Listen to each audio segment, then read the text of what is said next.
Isa ka po ba sa mga naghanap ng libreng paraan para kumita sa crypto ngayong taon? Kung oo po ang sagot mo, abay nasa tamang video ka. Sapagkat sa video na ito ay pag-uusapan po natin ang top 3 crypto airdrops ngayong huling linggo ng buwan po ng June taong 2025. Ito ay mga project na may malalaking supporters at saka investors. At ang maganda dito, karamihan po sa kanila, walang puhunan.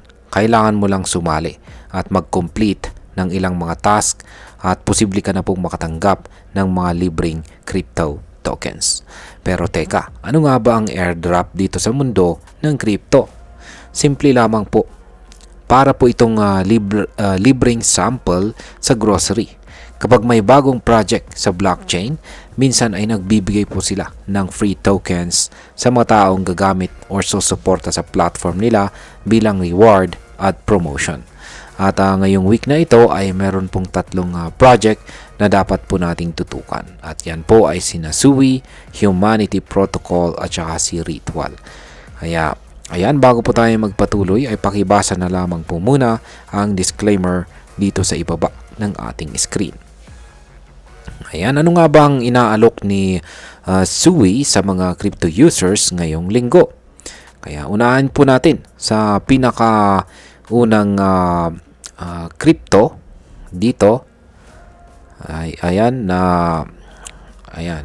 Magbibigay ng reward at saka promotion. Ayan, si Sui.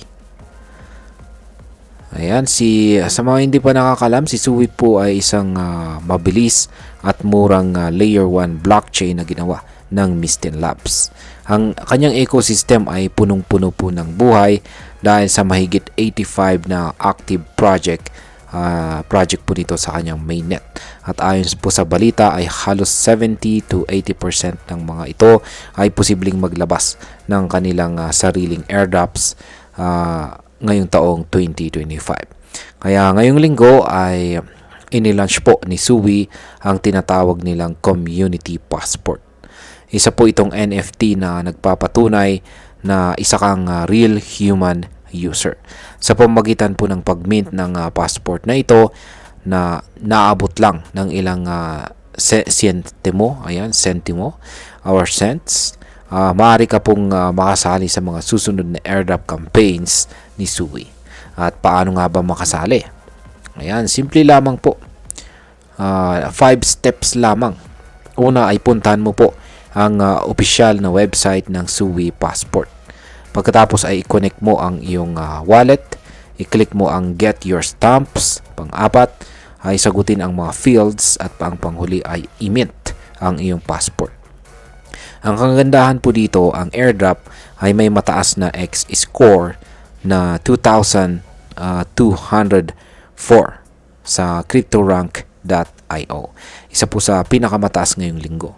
At dahil po si Sui ay may matibay na suporta mula sa mga bigating investors gaya ni Andreessen Horowitz, Coinbase Ventures at YZI Labs, yan, dati pong Binance Lab yan, mataas po ang kumpiyansa ng mga users sa project na ito.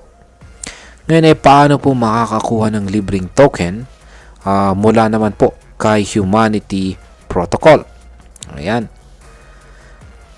Sunod ay itong si Humanity Protocol na isang layer 2 blockchain na gumagamit po ng proof of humanity gamit ang ZK EVM tech.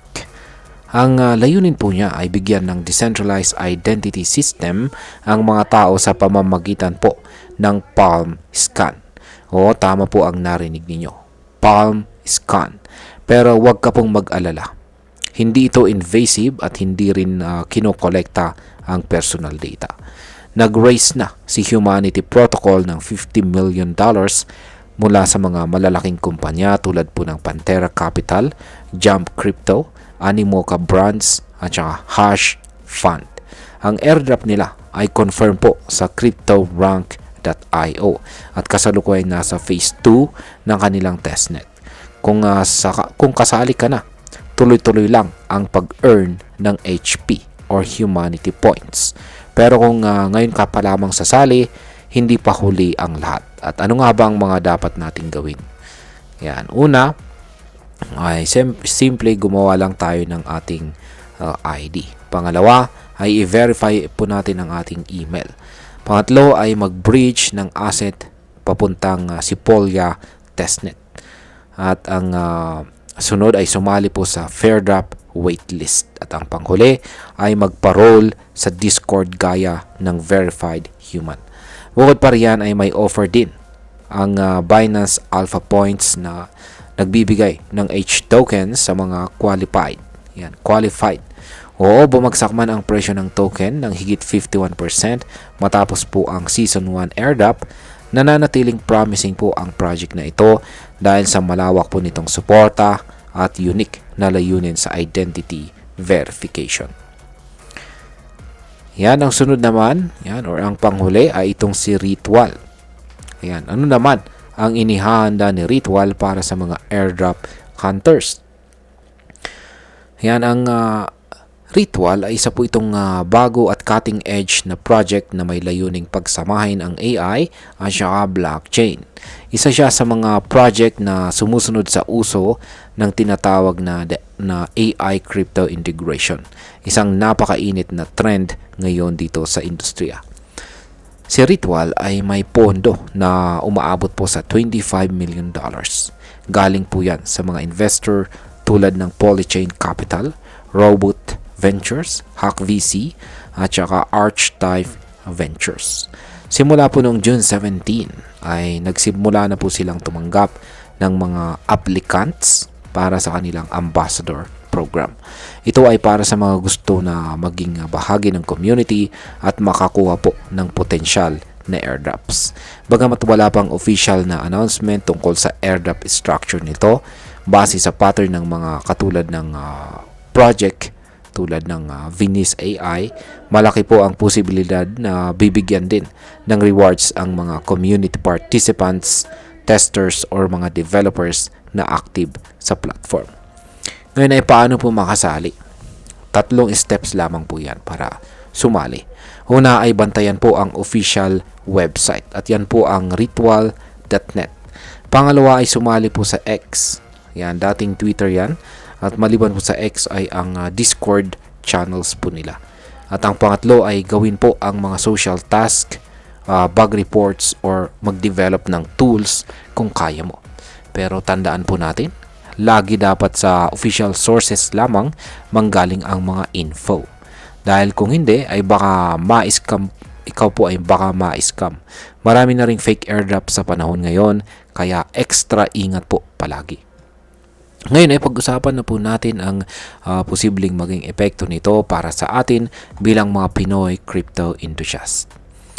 Yan, para sa mga ka-crypto natin dyan na naghahanap po ng low risk at low capital na paraan para kumita sa crypto, ang mga airdrop gaya ng Sui, Humanity Protocol at Ritual ay magandang oportunidad.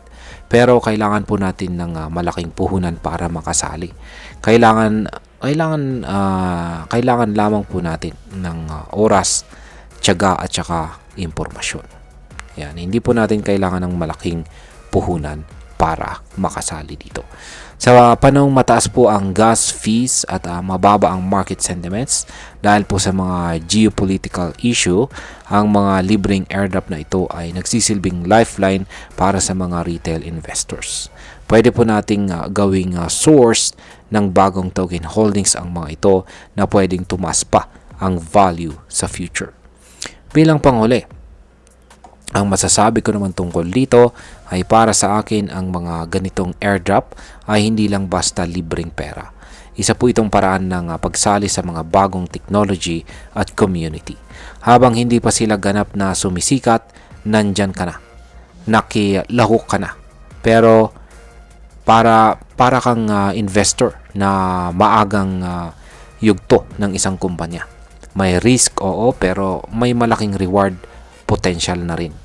Ang paalala ko lamang ay gawin mo ang yung sarili pong research. Huwag lang basta sali ng sali.